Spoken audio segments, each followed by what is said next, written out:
ಹಿರಿಯೂರು ಬಳಿ ಭೀಕರ ರಸ್ತೆ ಅಪಘಾತ. 2 ಬಸ್ ಹಾಗೂ 1 ಗೂಡ್ಸ್ ವಾಹನದ ಮಧ್ಯೆ ಡಿಕ್ಕಿ. ಸ್ಥಳದಲ್ಲೇ ಹೊತ್ತಿ ಉರಿದ ಖಾಸಗಿ ಬಸ್. ಬಸ್ನಲ್ಲಿದ್ದ ಹಲವು ಜನರ ಸಜೀವ ದಹನ. ಹಿರಿಯೂರು ಬಳಿ ಬೆಂಗಳೂರು ಪುಣೆ ರಾಷ್ಟ್ರೀಯ ಹೆದ್ದಾರಿಯಲ್ಲಿ ಘಟನೆ. ಬೆಂಗಳೂರು ಪುನಾ ಹೈವೇ ರಸ್ತೆಯಲ್ಲಿ ಹಿರಿಯೂರು ತಾಲೂಕು ಜವಗೊಂಡನಹಳ್ಳಿ ಹತ್ತಿರ ನ್ಯಾಷನಲ್ ಹೈವೇಯಲ್ಲಿ 2 ಬಸ್ ಹಾಗೂ 1 ಗೂಡ್ಸ್ ವಾಹನದ ಮಧ್ಯೆ ಅಪಘಾತ ಸಂಭವಿಸಿದ್ದು, ಬಸ್ ಹೊತ್ತಿ ಉರಿಯುತ್ತಿರುವುದನ್ನು ಗಮನಿಸಬಹುದು.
ಬಸ್ ಹೊತ್ತಿ ಉರಿಯುತ್ತಿರುವುದನ್ನು ಗಮನಿಸಿ ಸ್ಥಳದಲ್ಲಿ ಭಾರೀ ಟ್ರಾಫಿಕ್ ಜಾಮ್ ಉಂಟಾಗಿದ್ದು, ಬಸ್ಗಳು ಗೋಕರ್ಣಕ್ಕೆ ಹೋಗುತ್ತಿರುವುದು ಎಂದು ತಿಳಿದು ಬಂದಿದೆ.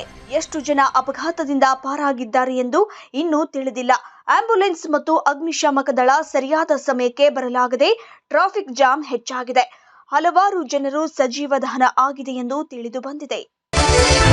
A1 ಟಿವಿ ನ್ಯೂಸ್, ಸ್ಥಳೀಯ ಸುದ್ದಿ ಸಮಾಚಾರಗಳ ಆಗರ.